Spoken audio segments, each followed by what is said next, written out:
guys, in today's video I'm going to be talking about how to fade sunspots. The medical term for sunspots is solar lentigo, and these appear in sun exposed areas. They're related to lifetime exposure to the sun, and they are smooth, brown, flat patches on the skin. They're otherwise benign, meaning they're not dangerous. They can be left alone and they're not dangerous. But it's important that if you have these, that you pay attention to them. If they change shape suddenly, change color suddenly, become elevated, painful, if they start bleeding or oozing, any kind of strange change in the way that they look, definitely go and see a dermatologist, have a skin check. Those would be signs of a more worrisome dark mark on the face. And while they're benign, the more sunspots you have, that's kind of an indicator that you have a lot of sun damage, you've had a lot of sun exposure in your lifetime, and it's sort of an indicator that you may have a greater risk of skin cancer. So it's a good idea to check your skin, pay attention, and bring any suspicious lesions to the attention of your dermatologist. Sunspots form because ultraviolet radiation causes upregulation in pigment production, and some of the cells in the skin, they start making clumps of the pigment melanin, and therefore you get these areas of the skin that appear darker. Sunspots crop up like on your cheeks, your upper chest, and the backs of your hands. I cannot emphasize enough, prevention is key. Even if you have sunspots that you're not happy with, don't give up on the prevention journey.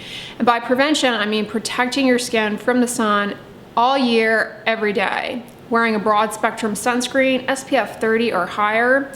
Sunscreen alone though is not enough. You also need to wear a broad brimmed hat, sunglasses, and sun protective clothing. A lot of people aren't aware of the fact that sun, it gets scattered and reflected off of surfaces, and even if you think part of your skin is covered, you may be getting exposure from the ground even. So really take a multi-pronged approach to sun protection. Don't sunbathe. Obviously, do not get into a tanning bed. These are all things that will just cause more sunspots to appear. They will make existing sunspots appear even more prominent, and they will increase your risk of skin cancer. So due diligence by your sun protection. And again, like I said in the beginning, make sure you're paying attention to any spots that you have and monitoring them for changes. And if those changes occur, bring it to the attention of your dermatologist. But what can you do to get rid of existing sunspots? To be frank, a lot of products that are aimed at hyperpigmentation, things like licorice root, niacinamide, these are not really strong enough to help sunspots, but they can even out complexion. I will list down below a video I have on the top 10 ingredients for hyperpigmentation. All of those ingredients, they're worthwhile considering, but most of them, they're just not strong enough to really tackle sunspots in a meaningful way, although they can even out complexion and kind of brighten things up. So you may get some modest benefit from those ingredients. However, one ingredient that does help in fading hyperpigmentation and sunspots is hydroquinone. Hydroquinone you can buy over the counter here. It's not as strong as what you would get with a prescription. And I had to be honest, the stronger stuff, the prescription stuff, is better for sunspots. But it's worth trying the over-the-counter stuff if you want to. I recommend just treating the sunspot alone with the hydroquinone. Don't treat areas of the skin where you don't have hyperpigmentation. Just put the hydroquinone directly on the sunspot. Now, hydroquinone can be very irritating, so I recommend introducing it into your skincare routine very slowly.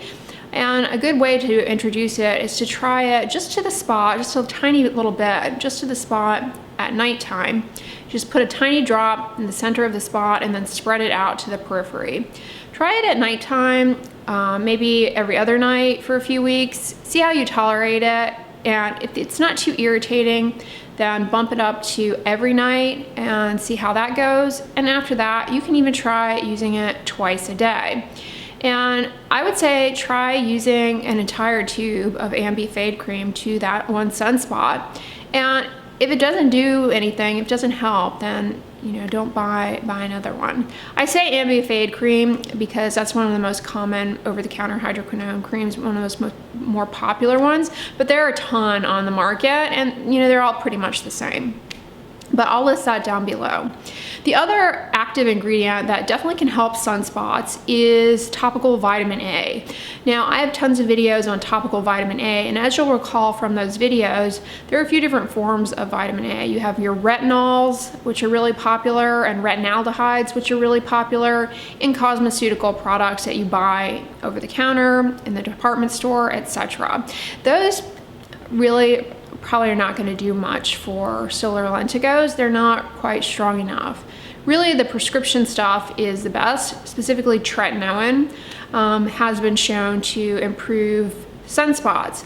But the other topical vitamin A compound, a derivative of retinoic acid or tretinoin, is adapalene, and you can buy that over the counter here in the States, and that actually has been shown to improve sunspots on the back of the hands. So that's a good one to also consider giving a try. Again, I recommend just putting it on same way as a hydroquinone at nighttime, just to see how you tolerate it. And you can even try bumping that up to twice a day as well. Adapalene, unlike prescription tretinoin, is more stable in the presence of UV, so you can actually use it during the day.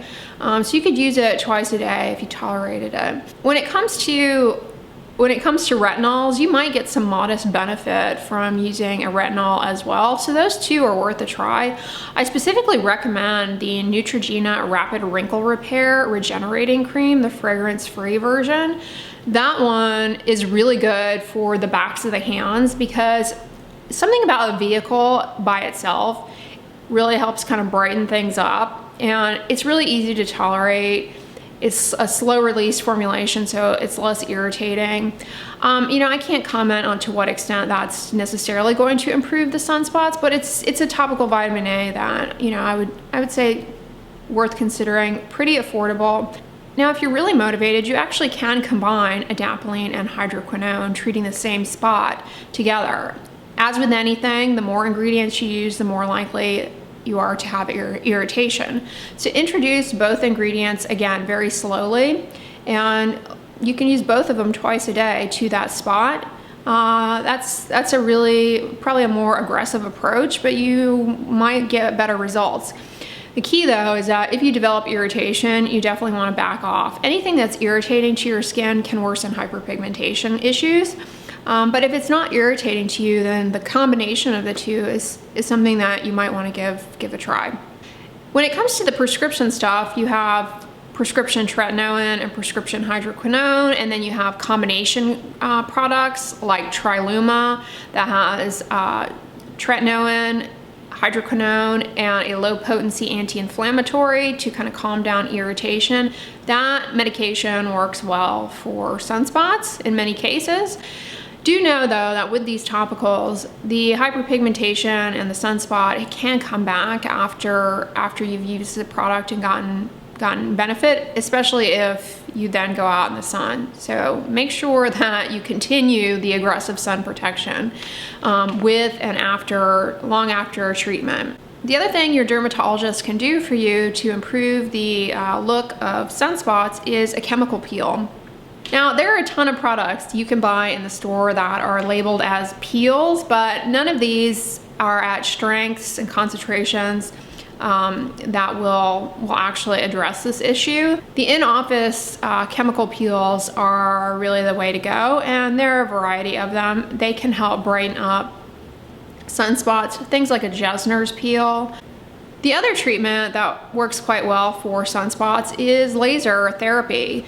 Lasers do something called selective photothermolysis, meaning they selectively target those cells that have the clumps of pigment in them and destroy them.